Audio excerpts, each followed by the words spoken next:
what should you do in 5 years with this being created? For an average person, not much. Just like they can't influence World War III, nuclear holocaust, anything like that. It's not something anyone's going to ask them about. Today, if you want to be a part of this movement, yeah, join Pause AI, join Stop AI. Those are organizations currently trying to build up momentum to bring democratic powers to influence those individuals. So in the near term, not a huge amount. I was wondering if there are any interesting strategies in the near term. Like, should I be thinking differently about my family, about... I mean, you've got kids, right? You've got 3 kids? That I know about, yeah. 3 kids. How are you thinking about parenting in this world that you see around the corner? How are you thinking about what to say to them, the advice to give them, what they should be learning? So there is general advice outside of this domain that you should live your every day as if it's your last.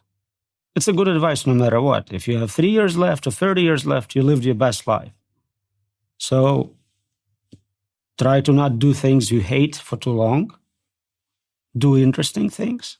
Do impactful things. If you can do all that while helping people, do that. Simulation theory is a interesting sort of adjacent subject here, because as computers begin to accelerate and get more intelligent, and we're able to,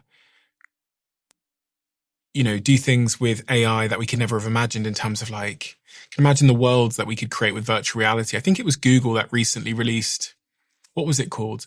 Like the AI worlds. You take a picture and it generates a whole world. Yeah, and you can move through the world. I'll put it on the screen for people to see, but Google have released this technology which allows you, I think with a simple prompt actually, to make a 3-dimensional world that you can then navigate through. And in that world, it has memory. So in the world, if you paint on a wall and turn away, you look back, the wall... It's persistent. Yeah, it's persistent. And when I saw that, I go, God, Jesus, bloody hell, this is like the foothills of being able to create a simulation that's indistinguishable from everything I see here. Right. That's why I think we are in one. That's exactly the reason. AI is getting to the level of creating human agents, human-level agents, and virtual reality is getting to the level of being indistinguishable from ours. So you think this is a simulation? I'm pretty sure we are in a simulation, yeah. For someone that isn't familiar with the simulation arguments, what are the first principles here that convince you that we are currently living in a simulation?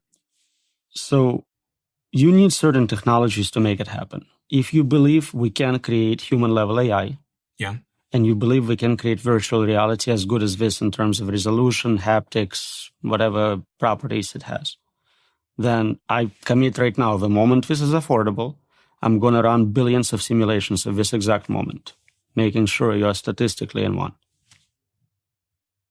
Say that last part again. You're going to run. I'm going to commit right now, when it's very affordable, it's like $10 a month to run it.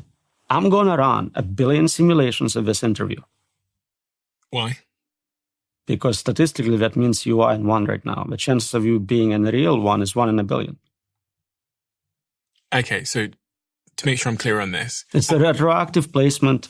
Yeah, so the minute it's affordable, then you can run billions of them, and they would feel and appear to be exactly like this interview right now. Right. So assuming the AI has internal states, experiences, qualia. Some people argue that they don't. Some say they already have it. That's a separate philosophical question. But if we can simulate this, I will.